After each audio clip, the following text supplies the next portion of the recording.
help us delve deeper into this particular bill. Waziri, welcome to the program.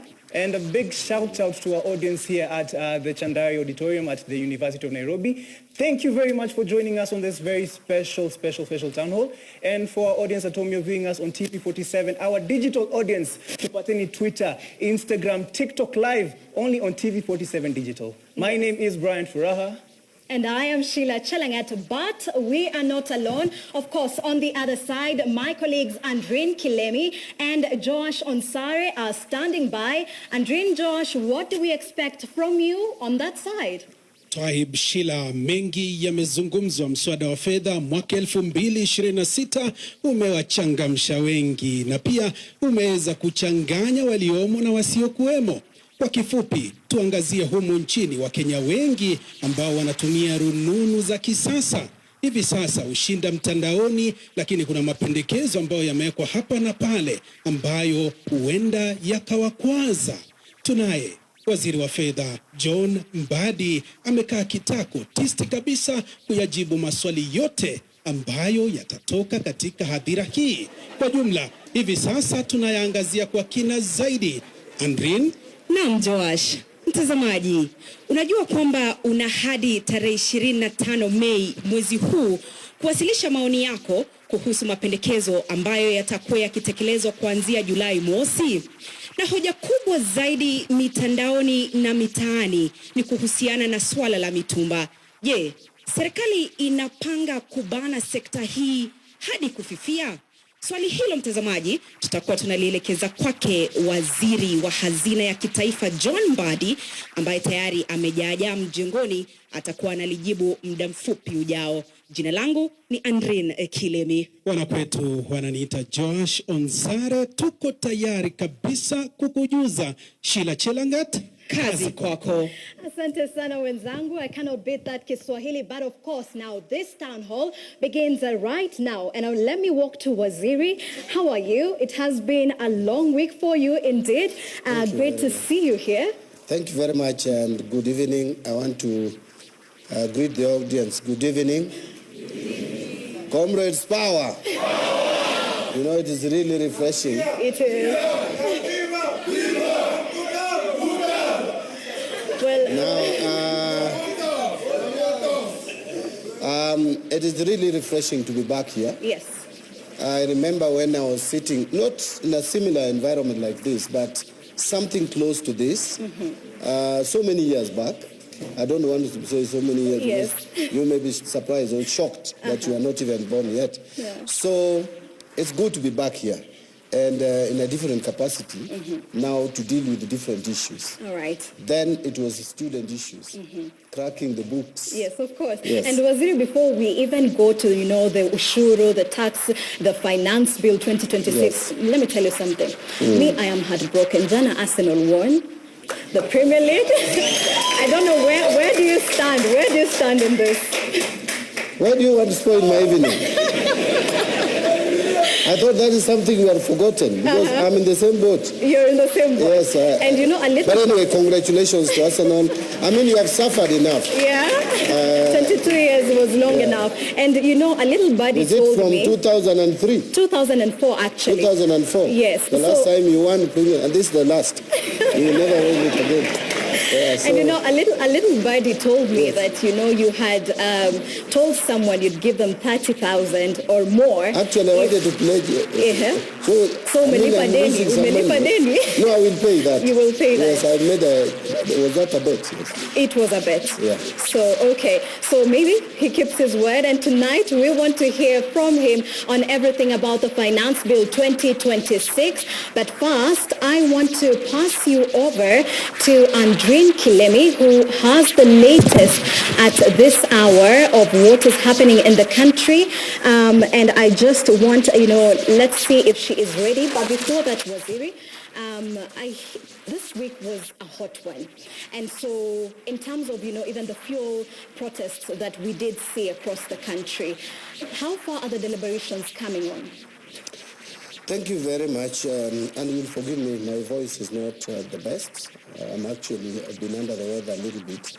But now, coming back to your question, this was a very eventful week, very unfortunate that we saw what we saw, not about the demonstration, not about the strike, but about the events that led after the strike was announced. But I will tell you that, yes, we have taken some action to sit down and dialogue with matatu operators and those who are operating in this space. It is not deniable that the prices of fuel have gone up exponentially, unbelievable. But again, we need to really be sober a little bit and understand what led us to where we are. And that's, I think, the conversation that we are missing. We need to give dialogue a chance to sit down, discuss, and see what best we can do out of this crisis. Because indeed it is a crisis. Yes, it is indeed a crisis. And I love you saying that, it is with no doubt that the prices have risen. But you're on record that, before you joined this particular government as the CS, of saying that, a hike would cause, the cost of living to go high. So everyone is wondering, you came onto this other side, and so why the sudden change of tune, even when we are recording high prices of fuel across the East African region? I haven't changed any tune at all. I am still the same John Badi who was in Parliament, who was even before Parliament was agitating for good governance. I still believe in good governance, and we demand for good governance. What is different is that I think since the world was created, there is no time that Strait of Hormuz has ever been blocked. This is the first time that space. It's a narrow corridor, but that is where 20% of world's oil comes from or comes through. Further, for Africa, the bulk of the petroleum products that we consume, the fuel that we use, come through that Strait of Hormuz. And so any challenge to that corridor affects our prices automatically. And I will tell you for a fact that now oil marketing companies that use or have been supplying us with oil have to source for oil elsewhere, far places, not where they were the traditional sources. And that is why you'll find that on 28th of February 2026, when Trump announced that the war had begun with Iran, the price per metric ton of diesel was $642. Today, it is at 1,120 US dollars per metric ton. That is over 80% increase in what they call the Platts price or index price of oil or of fuel. Now, that automatically builds into the price at the local stage. So that is what has hit us hard. And I will tell you, some countries, it is not even about the price. It's not even about the cost. In some countries, it is about availability. There are countries that cannot even access. In fact, some countries have advised their citizens to be working from home to save on fuel. There are countries where they ration.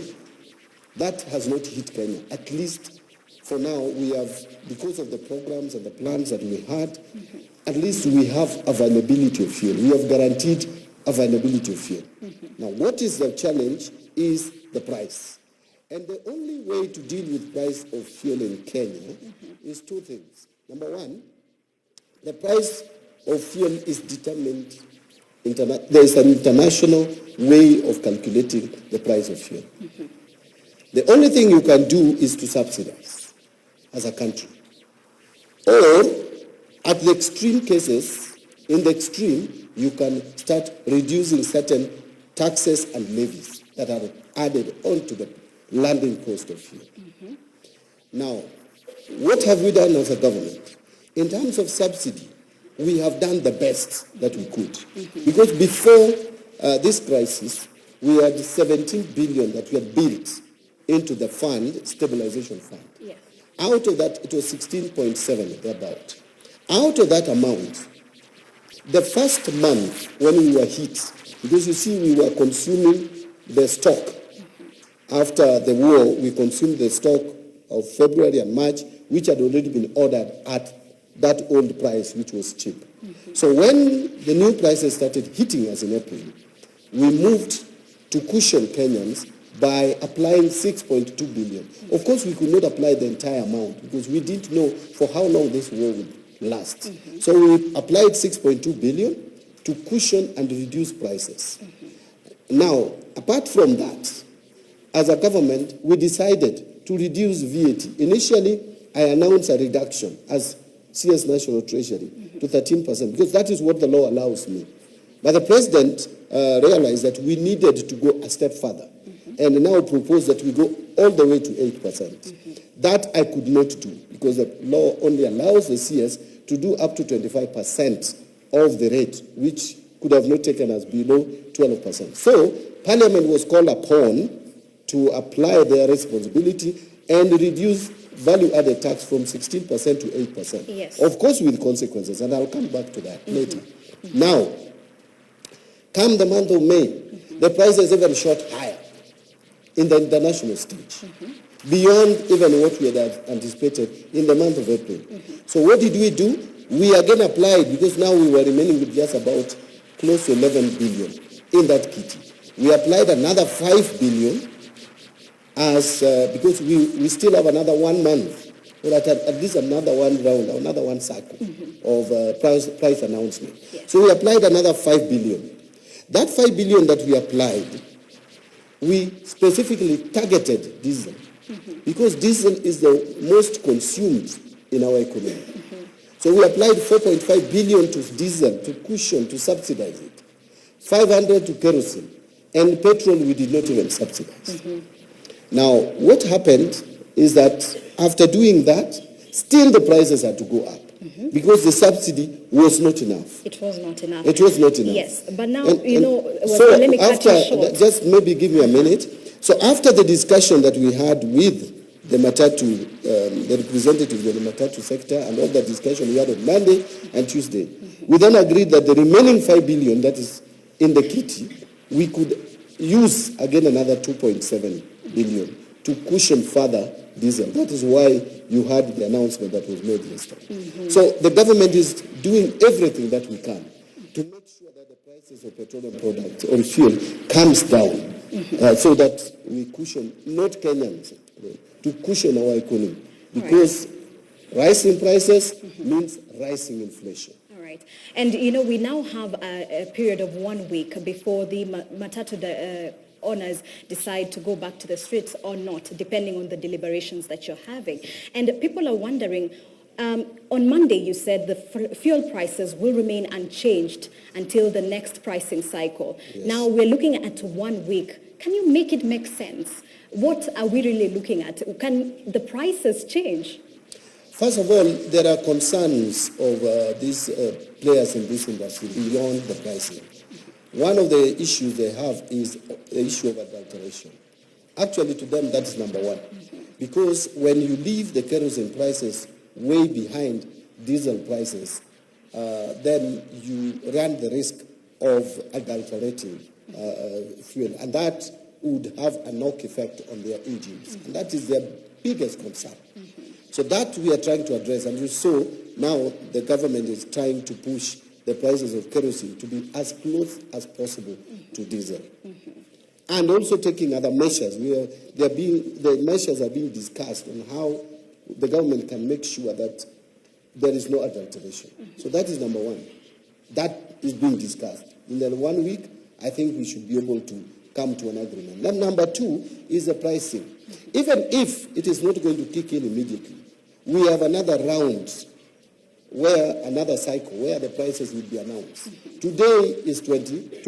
Tomorrow is 21st. The next announcement will be on 14th. So we are discussing not with just solution for today. It is solution for today, tomorrow, and the days to come. All right. That the fuel prices is really a touchy question for everyone here. And my co-host, Brian Furaha, is hanging out somewhere in the audience, and as well as Joash Onsare. Perhaps we could get views from your side. Any questions, comments? Brian, over to you. Hello, Waziri. Yes. For the common wananchi out here we have to admit the cost of products have now gone high, food and transport have gone high. So how do you exactly plan on cushioning this, especially now we're waiting for next week for you to have the next meeting with the transport sector? If that doesn't work out, and then we have the June 14th, if again the results are negative again, what are you going to tell the common wananchi? What if you come up with higher taxation rates, higher fuel prices? Then what do you do from there? I don't think the question is about if we fail. There is no if we fail here. It's all about, do we understand each other? So that is the bottom line. So we must make sure we work towards succeeding. So we must succeed. No way we can fail. How do we fail? We can surrender that the country has failed. So let me answer you.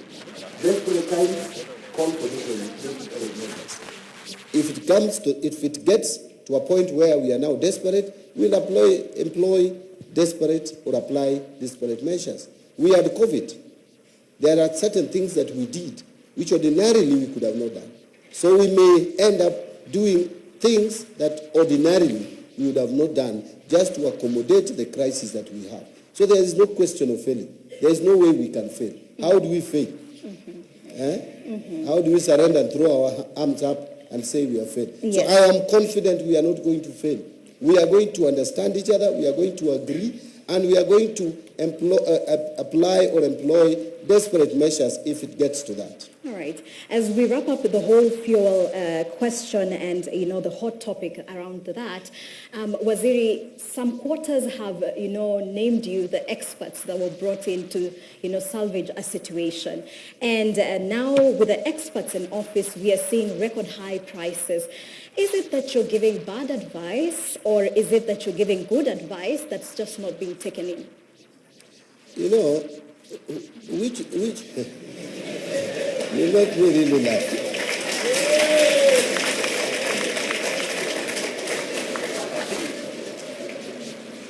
First of all, let me ask you, which minister for finance has experienced a situation where U.S. president decides to go and bomb Iraq? It has probably never happened. And I will tell you, and I started by saying that Strait of Hormuz, some people just mention it and make a joke out of it.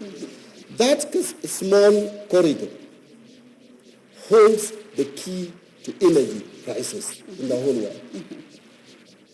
The energy prices have gone up across the globe. I hear people talk about Uganda, Tanzania. Let me tell you, Uganda and Tanzania are still consuming the stock of March and February. Come to next month. I'll guarantee you, come to next month, their prices will be higher than ours. A month ago, look at the prices in Tanzania and compare it to Kenya. Both diesel and petrol, they were higher than Kenyan prices. It is today that they are lower because they have backlog in terms of fuel consumption compared to us. And when you say this, some people are making a joke out of it, that we are saying Kenya is a big economy. Is it a secret that Kenya is the largest economy in East and Central Africa, and therefore we consume more? And that is not a problem. Kenya is the biggest economy. Our consumption is high. We are consuming products that we imported in April at higher prices than March. When Tanzania will start consuming the fuel that was imported in April, you will see the prices in Tanzania. You will see the prices in Uganda. But that aside, the advice that we give, I have given good advice. That is why Kenya has not defaulted in debt repayment. My sister, when in 2022, and these are records that are valid. Yes. IMF said 6 African countries were going to default. 2 of them in this region, Ethiopia, up here, and Kenya, were going to default. It was not about whether they would default. They were going to default. It was just when. Ghana was going to default. Mozambique, Chad, they were going to default. Check records. All the 5 have defaulted. Kenya has not.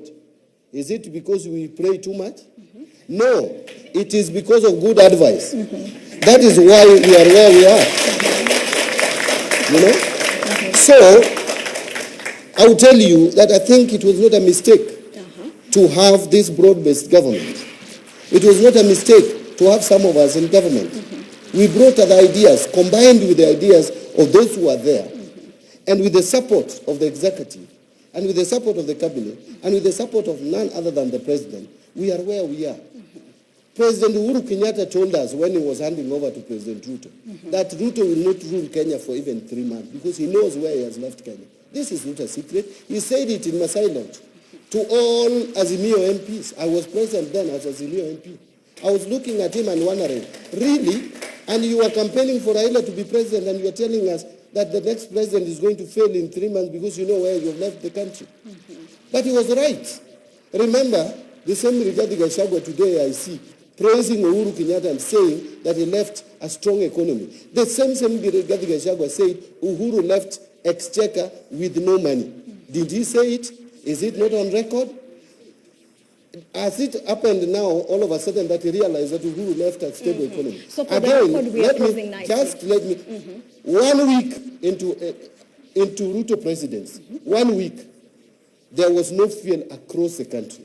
I don't know whether you people have forgotten. The petrol stations were dry.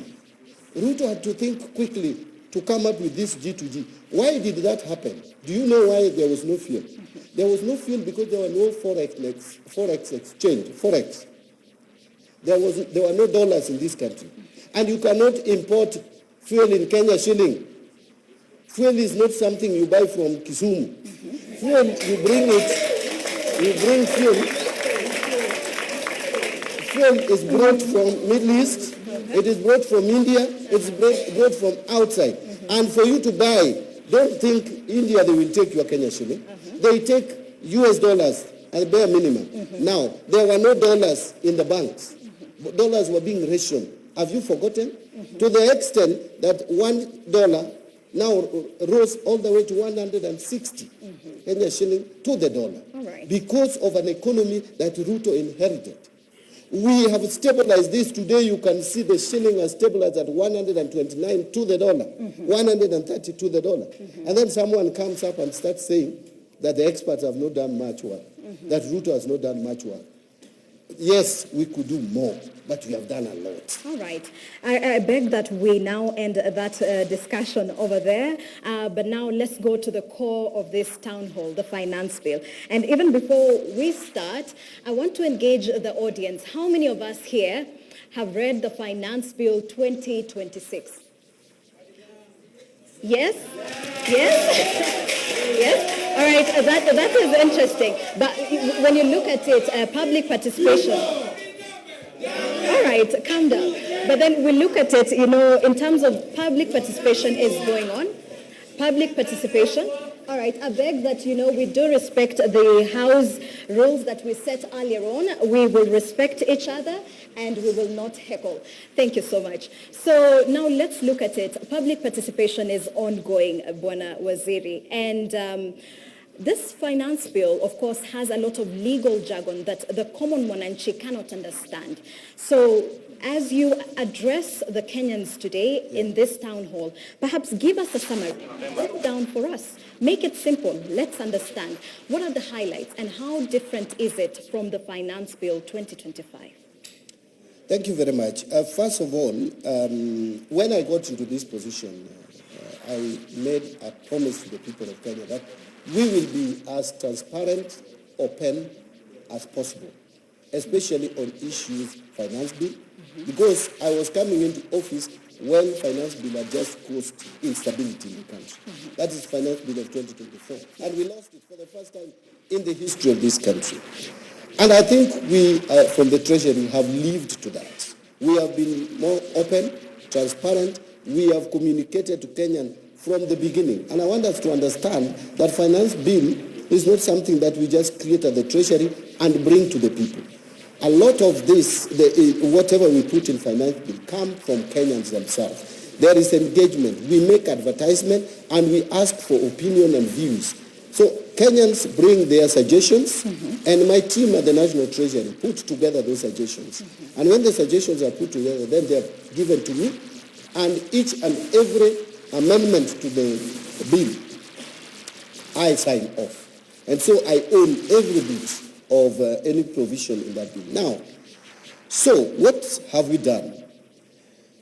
Because of the history and because of the experience of 2024, we took a decision that we are not going to increase the tax rates for Kenyans. Because Kenyans have complained, and justifiably so, that the taxes that are being levied on them is too much, especially on income tax and other taxes.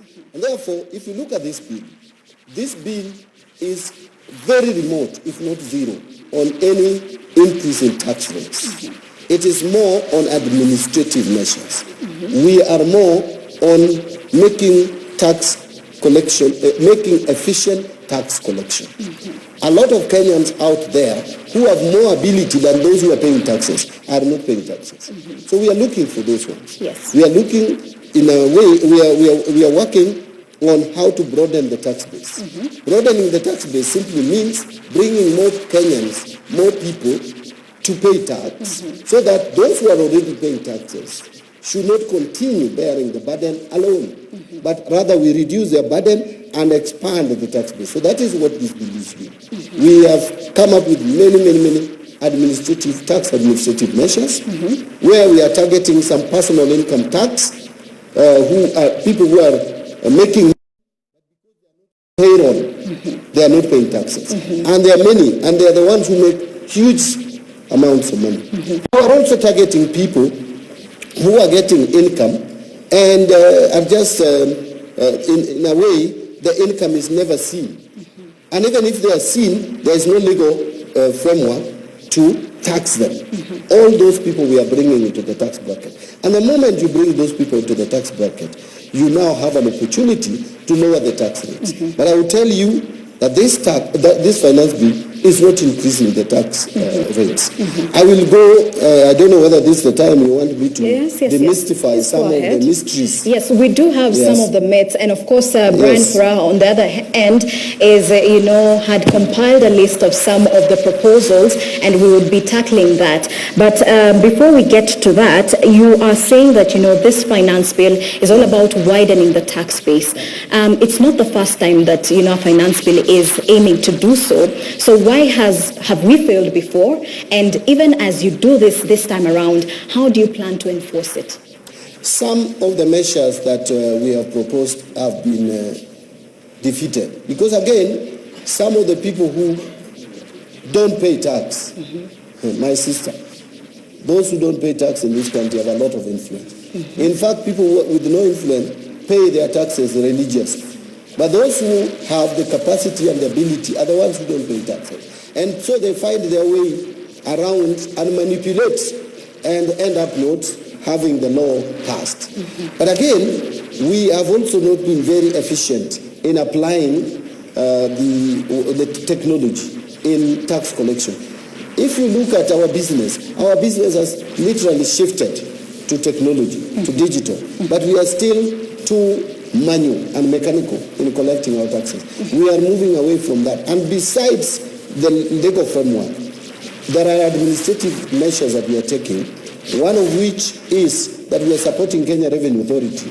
I just gave them close to 20 billion, 19 billion in the supplementary budget that was passed the other day, to improve their systems and digitize their operations, so that all these good laws that we are passing find somewhere to sit in terms of administrative implementation and delivery. So that is where the missing link has been. And I'm sure with these amendments that we are proposing and the administrative measures that we have taken, we are going to enhance revenue collection and broaden the tax base, and in the process reduce the burden on Kenyans who are already religiously paying their taxes. So for the sake of, those watching, how much are you targeting to collect?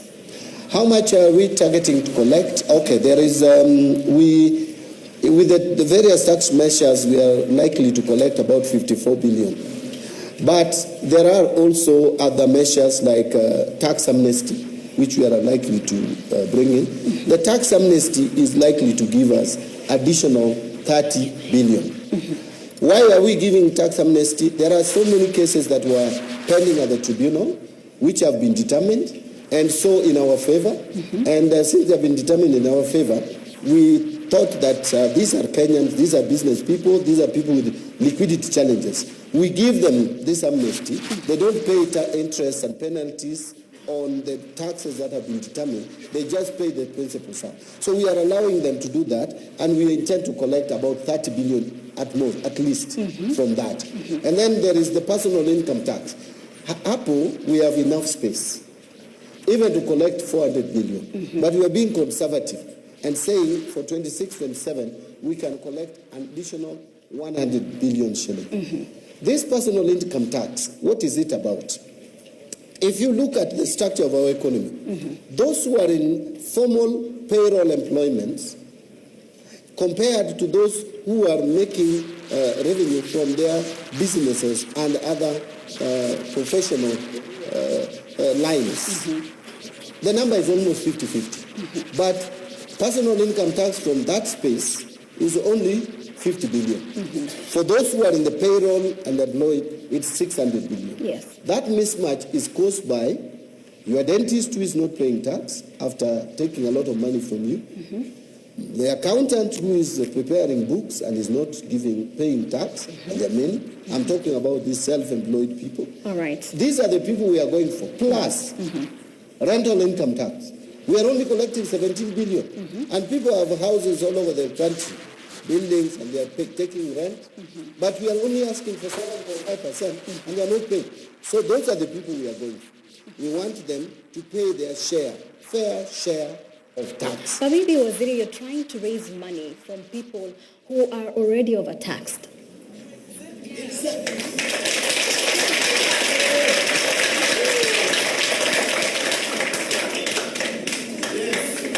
Who are these people who are already overtaxed? You right. Now, maybe I need to come back again so that you understand me. Yes. Let me tell you, the people Can you give us that point? Let's take a short commercial break first as Waziri ponders on that particular question. We want to hear what your comments are, so send in your comments at this particular point. And for our audience here at UON, please start writing those questions. Tunataka kuwasikia. So stay with us. We'll be back in a moment.